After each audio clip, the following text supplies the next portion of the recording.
So in this video, we're going to set up the output ports for the PIC, and then we're going to write some logic to use one of the inputs to do something with the outputs.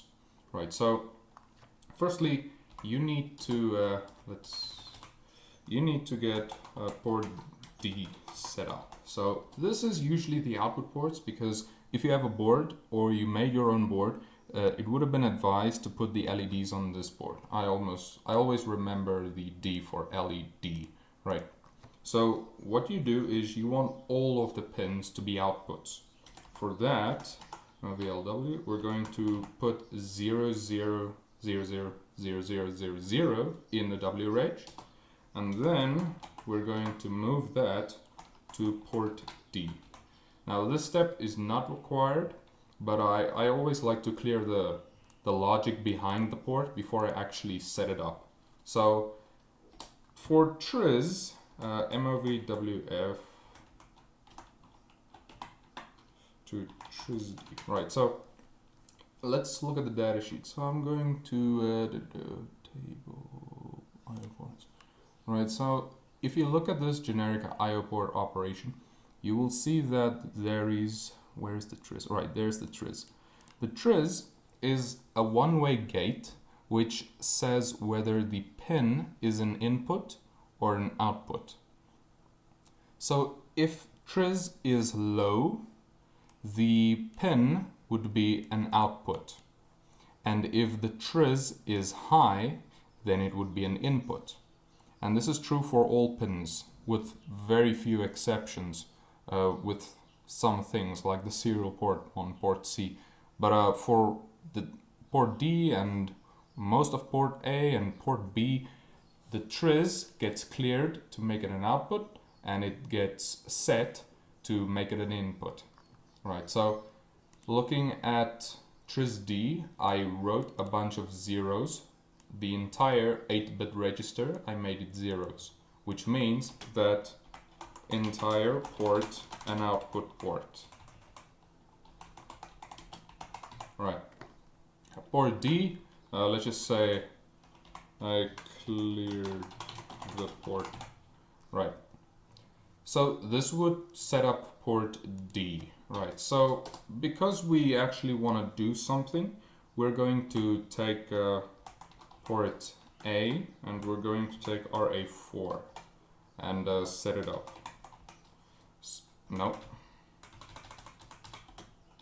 We're gonna set it up, right. So for this, I'm going to show you two approaches. So you can do the MOVW method over here, where you write into a WREG. So you can take this hex value and you can see which bit you want to set, and you can get the hex value of that.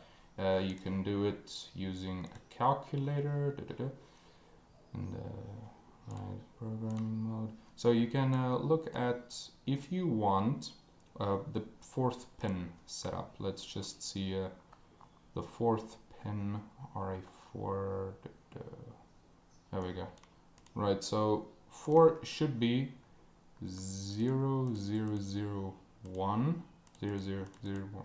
Right, so that would give you a hex of 10, 0x10, as you can see here with the mouse, 10 base 16.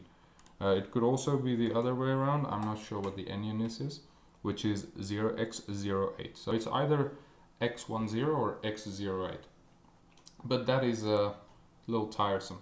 So what you would do here is, we're just going to use one pin, right? So I'm going to say bitset file, because we want to make it an input, and I'm going to do this for, wait, let's clear the output first, port A or A4, right? So I cleared the output just as I did here, clear pin RA4, right?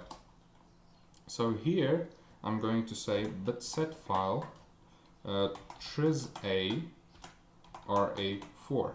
So this should have set up our pins. So let's look at something. So basically, I'm going to say there's a new directive. I don't think we did it in previous tutorials. So you get this bit test file skip if set. and let's just say port A RA4. No. Right, so basically what this does is, let's do it like we did in previous bit test file. Skip if set is bit test file skip if set. Right, so basically it means that the directive directly following it would be skipped if this bit is high. So bit test file skip if set. So if port A is on, so if this is high, it should skip switch off. Let's just call it off. Otherwise, it should go to on. Right. And I'm going to tell you exactly what I did there right now. Continue. Right.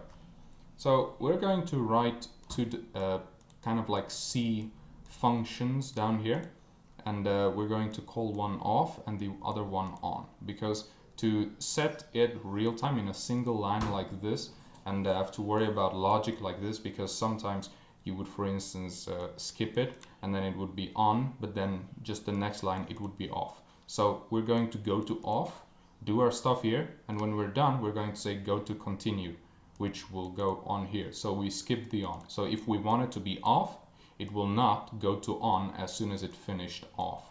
That's why I didn't make this call. As you can recall in...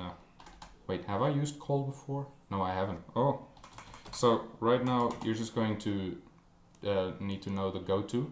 Goto is basically, I did say this in the previous video, goto puts you at the execution address of wherever you put this.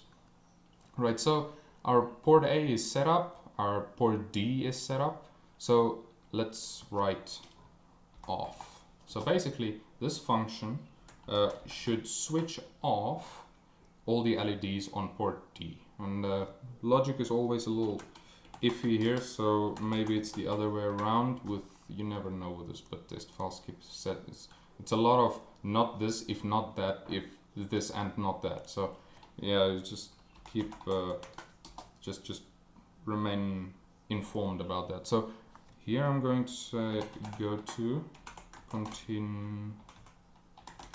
Right, so I just moved a bunch of ones, 8 ones, into port D. So I switch, now it should be 0. See already, it's off. Right, so I cleared port D.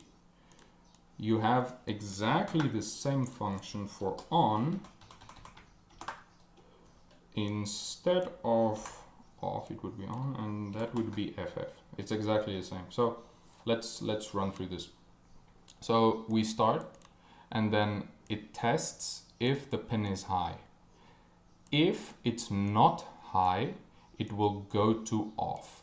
If it is high, if it is set, it will go to on. Right, so let's do this first off. So it goes to off. Here we fill the WRH with zeros. We put those zeros in port D and we go back to continue, which is right there. So we skip the on. If we go to on, we move a bunch of ones into the WRH, we move that into port D and we go back to continue. Right, so either way, it doesn't matter which one of those you pick, you end up back at continue. Right, so we didn't have to put it in like this. What you could have done is you could have said go to start, and then you could have completely omitted this part, because it would never actually end up getting here then, because if it's not that, it's definitely that. So you don't have to worry about it running through into some other part of your code.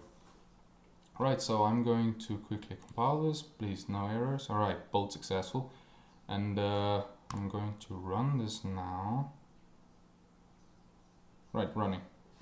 Right, so this is the board.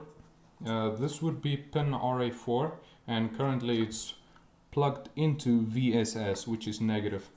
So right to this side of this pin of VSS is VDD. So if I take it out, I put it in there, you can see all these LEDs on port D lighting up. Right, and I put it back again and there it's set. Right, so I built this board myself. There we go. I have surface mount LEDs down here. I will do a future video on how you can etch your own board. It helped me a lot. Also, I'm going to use a surface mount IC. I actually already started my planning. There we go. Here's the IC. It's the same pick as this one right here. So I'm going to make a board with this one just for the fun of it. So looking at this board, you can clearly see that you have an input pin that works right there. The input pin works, the output pins work, everything is good.